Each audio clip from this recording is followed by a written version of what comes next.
So over here,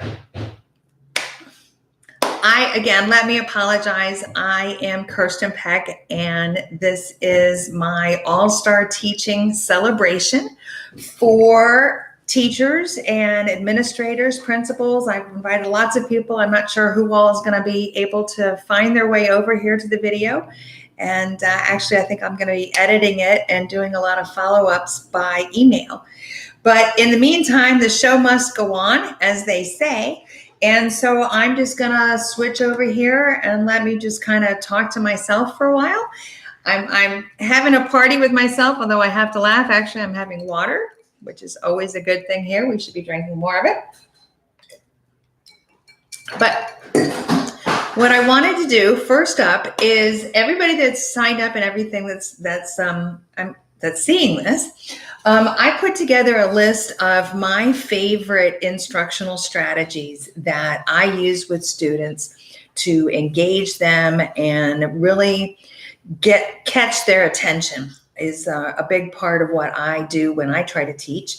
I like to disrupt students and kind of challenge them from what they're usually thinking, mostly because with struggling students, those thoughts are negative and not going to be helpful to moving forward.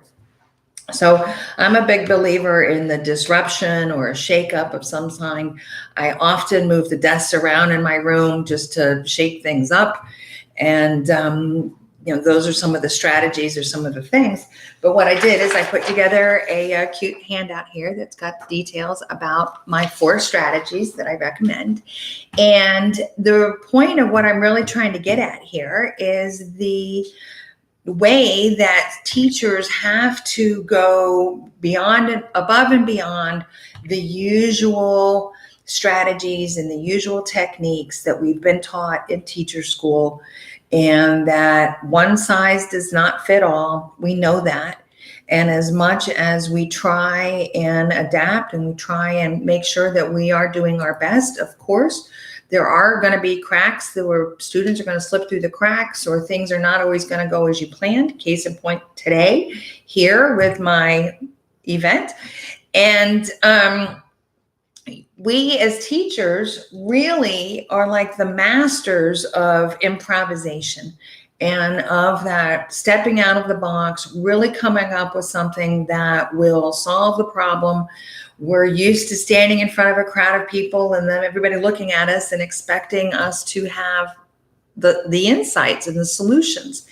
And so when COVID struck, a lot of shifting has happened.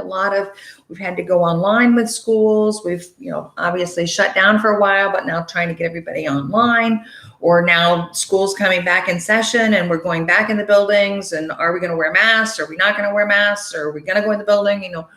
All of this. And the point where I'm at is that I'm still concerned about those students who do not have the best families or the best home situations, that don't have necessarily the best resources to help them if they are struggling. I've specialized working with these struggling students, and many of them face challenges that are not under their control at all. There are families who are homeless, and meanwhile the kids are still trying to figure out how to go to school every day. So we have so many things that happen, and yet there's these gaps. And so I really sat down and I put together my ideas of how I teach and what I do. And the thing that I've got out is I'm now calling it my all-star teaching. And so here's my new book. I'm very excited about it. I just got these the other day from Amazon. And it describes my philosophy about champions and about making yourself into the best you can be, and kind of taking it from a sporting side and almost taking academics and learning. I teach English, rather than trying to teach grammar and spelling, I decided to take it more as a sporting event and make it fun and more like Jeopardy. And, how many ways can I make it exciting and different? Because that students need that attention. They need that capture. And when you're negative and you're down, you have to turn it around. And so that's a big thing. So the idea dawned on me one day just to say, you know what, let's just decide we're all going to be great at what we do. We try our hardest, we work our best. And that mindset of being a champion is really what's important. And whether or not you actually have the title, whether or not your team actually goes and wins the World Series or the Super Bowl or now the Stanley Cup, that piece of that is kind of secondary. Because if you don't have that mindset of wanting to be the champion, it's never going to happen. So in my classroom, my first days of teaching, I came into teaching with a business degree and in a middle school and a 6th grade and 8th grade split with students that were way below grade level and no textbooks, out of adoption, and craziness was going on mid-year because they hadn't had a teacher. And I just decided, you know what, I'm going to shift this up totally, change the game. Here we go. We are the champions. This is the champions of 6th grade. And we're going to have a training schedule and we're going to approach it like weightlifting. And these are the exercises that we're going to do. And when you work through these rounds of exercises, you're going to go win the game. And it worked. The students were like, this lady's crazy. Haven't you seen my grades? And and I'm like, yes, I believe in you. And I know that you can be this champion. And so that's what we're going to do. You guys are now all champions. And my all-star philosophy, if you want to call it that, was born.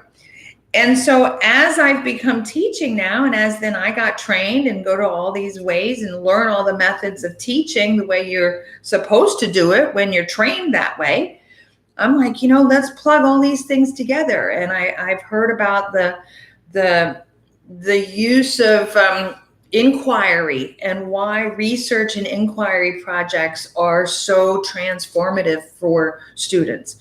And so let's do research projects and service learning. And so, let's do service learning and, all of these various pieces. And I put them all together into how I teach and what I teach as I teach English, which is language and communication and literature and drama and comedy and argument. And all of those things can be all interwoven together. So explaining all of this is my fun part because here's my book and I want to send it to you guys. I'm trying to share the information. I'm trying to change and help students that are struggling. And the point that I got at as I was doing my research, it dawned on me that my own actualization of feeling the best that I can possibly feel as a teacher means that my students have to be successful. And I believe my job as a teacher, and whether I teach guitar or whether I teach science or whether I teach car repair, I want my student to learn it so that then they'll be empowered to go live their best life. I had a student that was a car thief.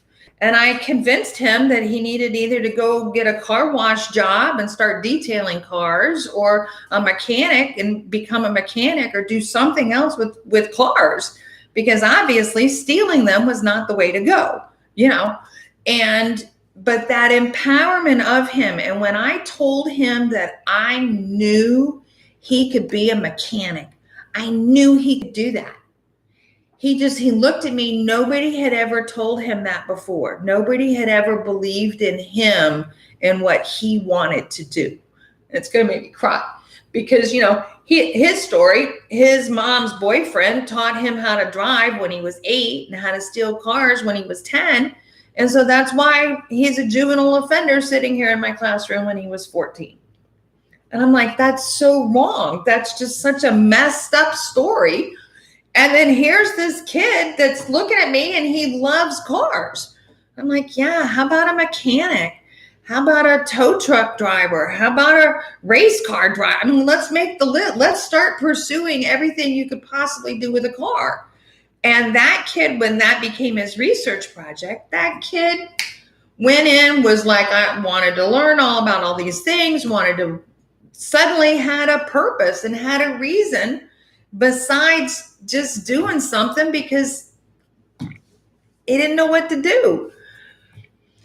I'm way off my story, and you see why then this is why I shouldn't be just talking to myself. I should be talking with other people. And so I'm going to figure out this technology, and the next party I'll have with more than just myself. So the point, back to my point, today I'm going to send you guys my strategies here. I've got a bunch of them. This is just the first page. And I really want to invite you to read my book, check it out, because it will, I hope, empower you and want you to realize, teachers, you have done an amazing job. That last year, COVID was insane, absolutely unbelievable job teaching, doing what you know how to do best, because that's what teachers do. And so I'm empowering you and telling you again, you are awesome. And this year is going to be great too. And I'm getting choked up because I'm not going in the classroom. I can't do it. So this is what I'm doing instead, right? So you guys, calm down. Stop the video. I mean, anyway, no, but this is back to my point. I've got the book. I'm going to send the book out to everybody that's interested and that's here, that checks in. You guys got me. I really, in the long run, when we really get to start talking about things and you kind of understand where I'm coming from and you know me a little bit more, I really want to talk to you about my Smart Start Challenge. This is the book. I wrote it for my students. I teach freshmen usually, so it's geared as a 9th grade MTSS program. It's tier 2 and tier 3. You could run it individually on a daily basis. For tier 3, you could run it on a week level for group work as a tier 2 as well.